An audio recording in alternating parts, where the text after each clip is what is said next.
সারা দেশে চলছে বর্ষবরণের আয়োজন। এ নিয়ে আরো জানবো। যশোর, বরগুনা ও ভোলা থেকে যুক্ত হচ্ছেন আমাদের সহকর্মীরা। শুরুতে আমরা যশোরে যেতে চাই, সেখানে রয়েছেন সহকর্মী তৌহিদুর রহমান। তৌহিদ, জানাবেন বিস্তারিত। আপনি দেখছেন যে যশোরে পৌর পার্কে আমি দাঁড়িয়ে আছি। এখানে সকালে শুরু হয়েছে 6টা 31 মিনিটে এই মাঠে অনুষ্ঠান শুরু হয়েছে। দুপুরে সামান্য কিছুক্ষণের বিরতির পরে আবার সূর্যের প্রখরতা কমার সাথে সাথেই কিন্তু অনুষ্ঠান চলছে। শুধু এই পৌর পার্কে না, যশোর শহর জুড়ে অন্তত 40টি পয়েন্টে সকাল থেকে বিভিন্ন ছোট বড় সংগঠন আয়োজন করছে।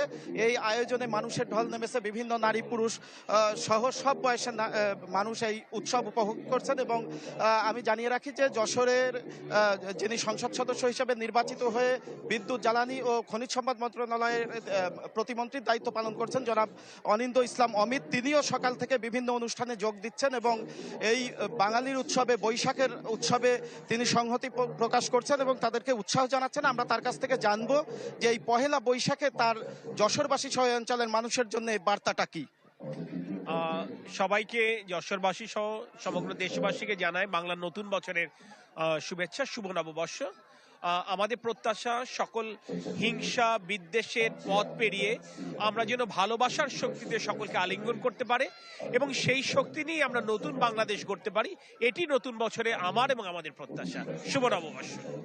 যে প্রতিমন্ত্রী বলছিলেন তিনি যে অসাম্প্রদায়িক বাংলাদেশ এবং সব দল মত পথের মানুষকে নিয়ে এই পহেলা বৈশাখ যেন যশোরকে গড়ার একটা অঙ্গীকার হয়, সেই আশাবাদ তিনি ব্যক্ত করলেন। ঠিক একইভাবে যশোরের সকল শ্রেণী পেশার বয়সের মানুষ পহেলা বৈশাখকে ঠিক সেইভাবেই দেখছেন। জি, ধন্যবাদ আপনাকে।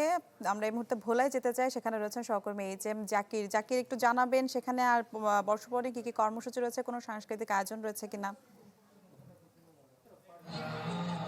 হ্যাঁ মিলা, দিনভর কিন্তু ভোলাতে চলছে নতুন বছর, বাংলা নববর্ষকে উদযাপন করতে আমরা দেখছি সকালে জেলা প্রশাসনের পক্ষ থেকে বর্ণাঢ্য র্যালি, এরপরে আলোচনা সবাই চলছিল যে সাংস্কৃতিক অনুষ্ঠান, সাংস্কৃতিক অনুষ্ঠান একের পর এক কিন্তু চলছে। আমরা দেখতে পাচ্ছি যে ভোলার বিভিন্ন প্রান্তে বিভিন্ন শিক্ষা প্রতিষ্ঠান সহ ভোলার যে বিনোদন কেন্দ্রগুলো রয়েছে, আমরা প্রতিটি জায়গাতেই কিন্তু আমরা দেখেছি যে নববর্ষকে বরণ করতে সেভাবে সাংস্কৃতিক অনুষ্ঠান চলছে। আমি এই মুহূর্তে রয়েছি ভোলা সদর সরকারি বালিকা উচ্চ বিদ্যালয়ের স্কুল মাঠে। এখানেও কিন্তু বিদ্যালয়ের নিজস্ব উদ্যোগে কিন্তু তারা এভাবে একটি সাংস্কৃতিক অনুষ্ঠানের আয়োজন করেছে। এখানে যে সকল শিক্ষার্থীরা রয়েছে তারাই কিন্তু এখানে অংশগ্রহণ করেছে। আমরা দেখছি যে এখানে এক কথায় প্রতিযোগিতা শুরু হয়েছে, যারা ভালো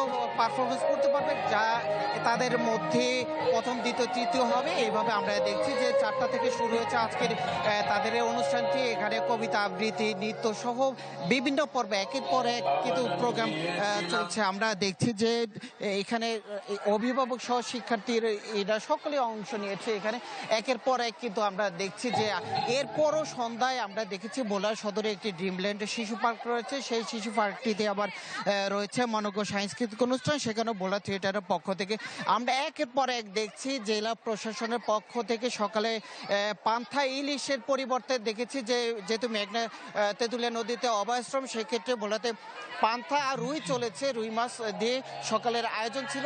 এরপরে একে একে চলছে যে মনোজ্ঞ সাংস্কৃতিক অনুষ্ঠান সহ বৈশাখের বিভিন্ন অনুষ্ঠান, রাত ভর পর্যন্ত চলবে বিভিন্ন জায়গায় বিভিন্ন অনুষ্ঠান। জি জাকির, ধন্যবাদ আপনাকে।